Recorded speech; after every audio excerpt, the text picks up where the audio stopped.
Buenas chicos de séptimo, vamos a hablar sobre la locomoción acuática, terrestre y aérea. Antes de eso vamos a iniciar con la palabra de locomoción. ¿Será que todos los animales tienen la capacidad de moverse? Claro que sí. En algún momento de la vida o del ciclo de vida, todos tienen la capacidad de poder tener ese movimiento. Aún las esponjas, las sidras y los corales, que son sésiles, es decir, que no poseen movimiento porque permanecen fijos al sustrato, pero cuando son adultos presentan también movimiento en esa etapa que la llamamos en la etapa larvaria. Vamos a mirar cómo es el tipo de locomoción y decimos que la locomoción animal es el estudio para conocer cómo se mueven estos animales. Estos animales los podemos mirar o podemos clasificar en tres tipos: locomoción del suelo, locomoción en el agua, o sea, acuáticos, y locomoción aérea o la de los vuelos de los aves. Vamos a mirar que estas formas de locomoción en el suelo, para los animales terrestres, la fricción de la superficie corporal con el aire es una sustancia menos densa que el agua. No es un problema, sin embargo, porque el aire no soporta fácilmente el peso corporal de un animal. Estos animales también son muy pesados, consumen mucha energía para poder desplazarse.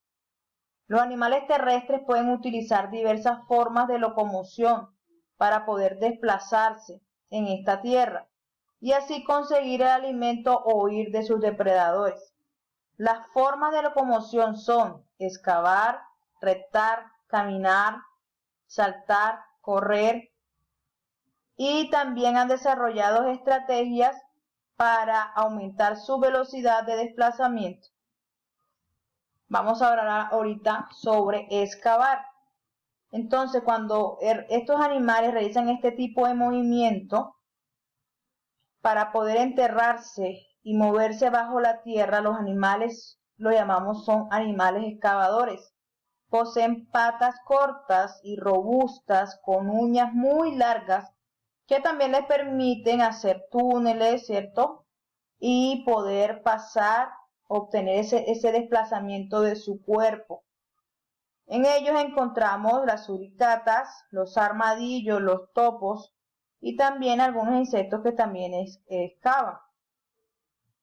También podemos encontrar algunos que les permite mantener esas patas delanteras orientadas, y también podemos encontrar también a los ratones, que también podemos clasificarlos también como estos seres que excavan.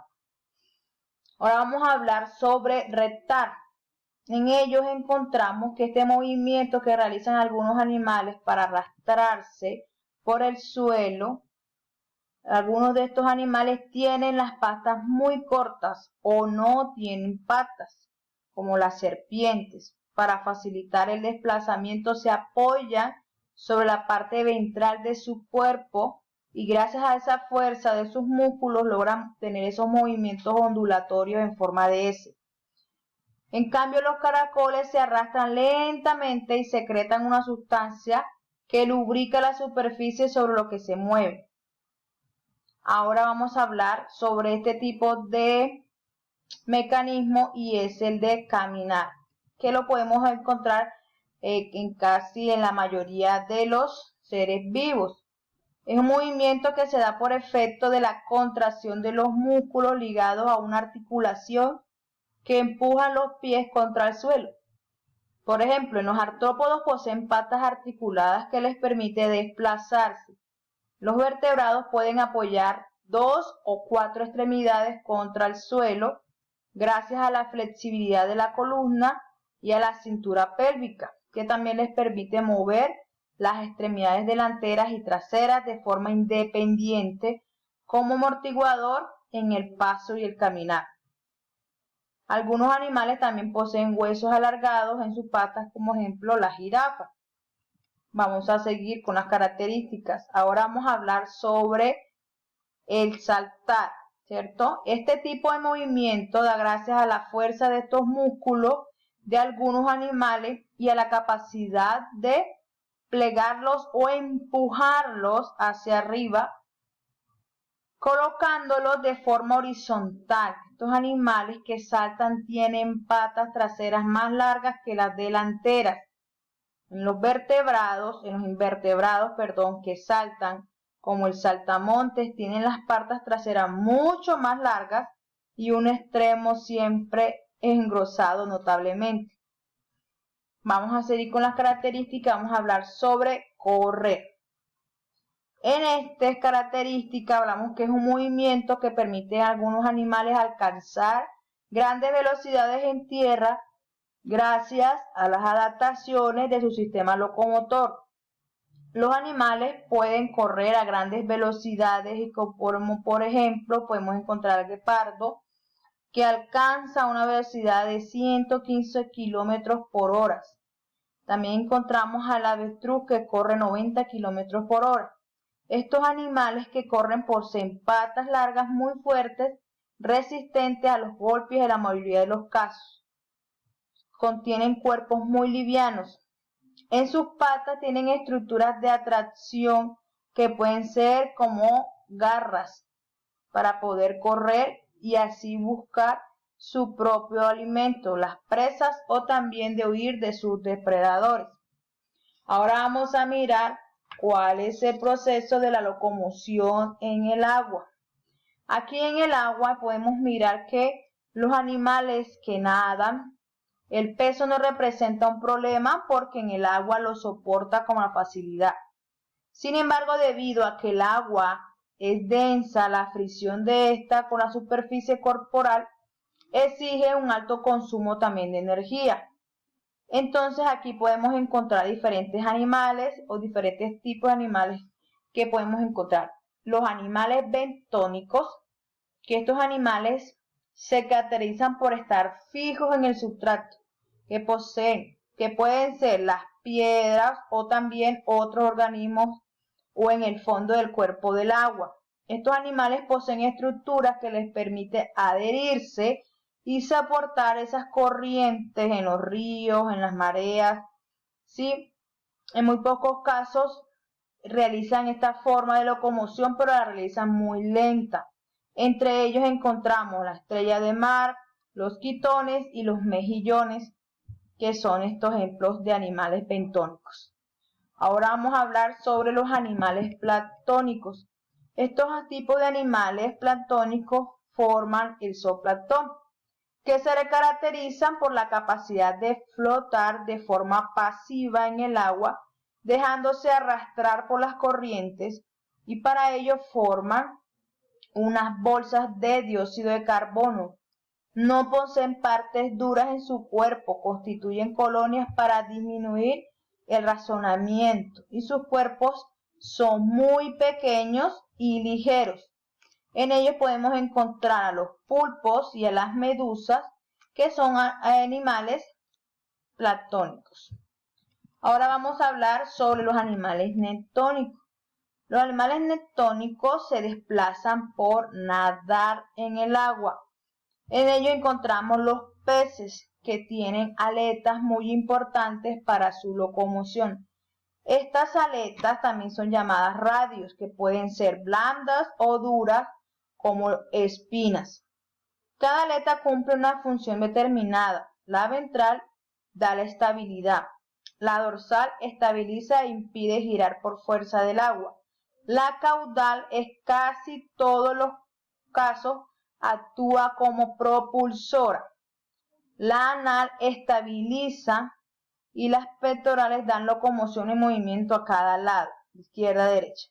Los músculos organizados en pares de cada lado de esta columna de vertebral de los peces generan también movimientos en el cuerpo en forma de S. Este conjunto de estas aletas le permite a estos seres la locomoción. También podemos mirar una de las características fundamentales para que los peces son más densos en el agua y para evitar que el hundimiento tienen debajo de su columna y sobre el tubo digestivo una bolsa flexible que se llena de aire como producto del intercambio de gases con la sangre. Esta bolsa es llamada la vejiga natatoria. que permite al pez flotar y nadar sin hundirse. Ahora vamos a mirar los diferentes tipos de locomoción en el aire y en ello encontramos cómo es el vuelo de los insectos. Aquí podemos mirar las diferentes alas de esta libélula que tiene 4 alas y aquí de la abeja que solo contiene 2, ¿cierto? Entonces los vuelos de los insectos voladores tienen 1 o 2 pares de esas alas y están formadas por quitina. Forman la parte del exoesqueleto, ¿sí? Todos no van a volar de la misma manera o la misma velocidad. Las alas de los insectos presentan diferentes patrones, algunas son finas, otras membranosas, como el de las libélulas y de las abejas. Son cubiertas también de escamas, como el de las mariposas, y otras son gruesas y duras, como los escarabajos. El vuelo de los insectos es más que el movimiento de sus alas. Para volar, los insectos requieren de una fuerza de empuje hacia adelante que se genera por los músculos que requieren de parte del tórax. Entre los músculos están los directos y los indirectos que se encuentran unidos a las alas. Ahora vamos a mirar cómo es el vuelo de las aves. Cuando hablamos del vuelo de las aves específicamente, es la mayor parte de las aves voladoras, ¿cierto? Su patrón óseo es igual que otros vertebrados, pero cambia en su forma del esqueleto porque es un esqueleto liviano. La clavícula está fusionada dando resistencia y fijación a esos músculos. Los huesos son largos, poseen espacios de aire, quiere decir que son huecos, que los hace ser más ligeros, y estructuras llamadas riostras, que son pequeñas piezas que conforman el armazón. En la parte de los músculos pectorales son grandes, responden al orden de la tracción del sistema nervioso y también se encuentran unidos a la quilla. Unida parte saliente del esternón. Las aves siempre aprovechan las corrientes de aire para poder elevarse y alcanzar la velocidad de desplazamiento. Su mecanismo es el mismo que el de la forma de sus alas porque permite oponer la resistencia del aire y provocar una diferencia entre la velocidad entre las dos caras del ala, ¿cierto? Entonces ahora vamos a mirar cómo, dependiendo, aquí tenemos un colibrí, tenemos, ¿cierto? Pero tienen diferentes tipos de velocidad en cuanto al aire. Ahora vamos a mirar cómo es el vuelo de los mamíferos. Cuando hablamos de estos mamíferos, hablamos sobre los murciélagos. Ellos tienen extremidades superiores que están modificadas con largos y curvados huesos terciados en la falange que permiten colgar su piel y formar esas alas que se mueven por la contracción muscular. Las alas de los murciélagos y de las aves tienen el mismo patrón óseo, pero difieren en la forma y en la fusión de sus huesos. Y el halcón está adaptado para alcanzar velocidades de vuelo de hasta 350 km por hora. Ahora vamos a mirar en esta actividad que vamos a describir en tu cuaderno el mecanismo que utilizan los animales para su locomoción. La rana sería A, el guepardo B y el serpiente sería el C.